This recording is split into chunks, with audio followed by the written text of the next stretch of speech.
उम्मीदवार हल्का पीपी 82 खुशाब सरदार अल्ताफ़ अली रज़ा खान बलोच ने कहा कि शजरकारी इबादत भी है और इस वक्त मुल्क पाकिस्तान की अहम ज़रूरत भी।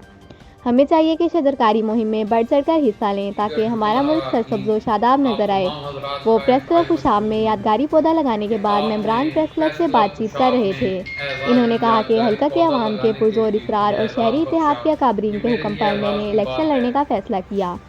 हल्का पीपी 82 में आज तक कोई बड़ा मंसूबा नहीं लगाया गया। हल्का के अवाम को पीने का साफ पानी मुयस्सर नहीं। इसके अलावा दीगर बुनियादी ज़रूरियात ज़िंदगी से महरूम रखा गया। एक सवाल के जवाब में इन्होंने कहा कि हल्का के अवाम ने अगर मुझ पर एतमाद किया और मुझे कामयाब करवाया तो गुज़िश्ता तमाम अदवार की महरूमियों का खात्मा कर दूँगा।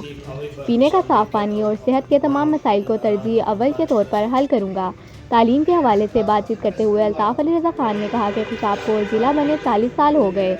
आज तक किसी सियासतदान ने खुशाब की बेटियों का ख्याल नहीं किया।